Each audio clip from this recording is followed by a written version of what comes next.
ખબર નહીં આ રેસીપી આટલી બધી વાયરલ કેમ થઈ છે. પણ ફ્રેન્ડ્સ, જ્યારે તમે એક વખત એને ટ્રાય કરશો ને ત્યારે તમને રિયલાઇઝ થશે કે આ ખરેખર વાયરલ રેસીપી બહુ જ જબરજસ્ત ટેસ્ટની છે.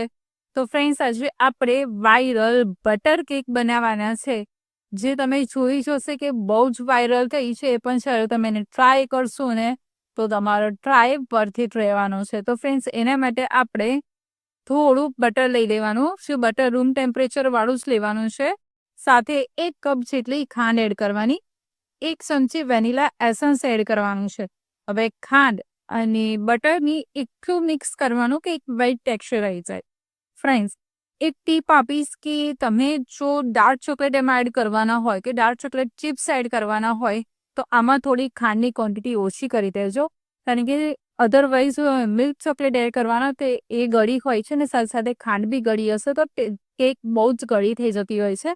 હવે એમાં 1 કપ જેટલું દહીં એડ કરવાનું છે. એ એગનું રિપ્લેસમેન્ટ છે. હવે બધી સરસ મિક્સ કરી અને આ રીતનું વ્હાઈટ ટેક્સચર રેડી થઈ જશે. એટલે આપણે એક સ્ટ્રેનરમાં 1 કપ ઘઉંનો લોટ લેવાનો છે. હવે આપણે એમાં 5 ચમચી બેકિંગ સોડા અને 1/2 ચમચી બેકિંગ પાવડર એડ કરી અને બધું સરસ સ્ટ્રેન કરી દેવાનું. આ બધું સરસ સ્ટ્રેન થઈ જાય એટલે આપણે આને મિક્સ કરી લેવાનું છે. કટ એન્ડ ફોલ્ડ મેથડથી આપણે એને મિક્સ કરીશું. આ કેક ફ્રેન્ડ્સ તમે ગમે ત્યારે એઝ 1 મિનિટ માઇક્રોવેવ કરીને બી ખાઈ શકો છો, એને ગરમ બી ખાઈ શકો છો. એટલી ટેસ્ટી લાગે છે. હવે આપણે એમાં ચોકલેટ ચિપ્સ એડ કરવાની. મારી પાસે અત્યારે વ્હાઈટ અને ડાર્ક મિક્સ વાળી ચોકલેટ ચિપ્સ છે તો હું એ એડ કરી રહી છું. તમારી પાસે ચોકલેટ ચિપ્સ નથી તો તમે ડાર્ક કમ્પાઉન્ડને રફલી ચોપ કરીને બી આમાં એડ કરી શકો છો. મિલ્ક કમ્પાઉન્ડને બી રફલી ચોપ કરીને તમે આમાં એડ કરી શકો છો. તો ફ્રેન્ડ્સ, આપણું બટર કેક માટેનું બેટર રેડી થઈ ગયું છે.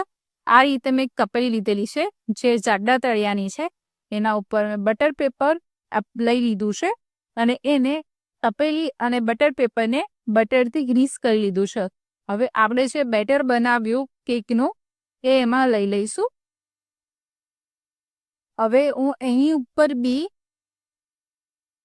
ફિટ કરવા માટે હું ડાર્ક ચોકલેટને કટ કરી લીધેલી છે. એના મોટા ટુકડા હું આમાં આ રીતે સેટ કરી રહી છું કે જોઈને બી બહુ સરસ લાગે છે.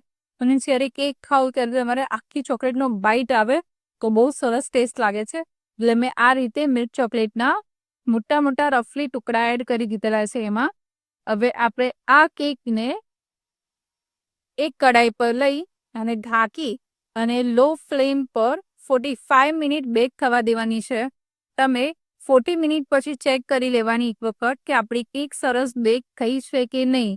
હું તમને બતાવી દઉં કે 40 મિનિટ પછી મારી કેક પ્રોપર બેક નથી એટલે મેં 45 મિનિટ કેક બેક કરી છે. 45 મિનિટ બેક કર્યા પછી મેં એને ઠંડી થવા દીધી. તો આ રીતની સરસ મજાની બટર કેક રેડી થઈ ગઈ છે.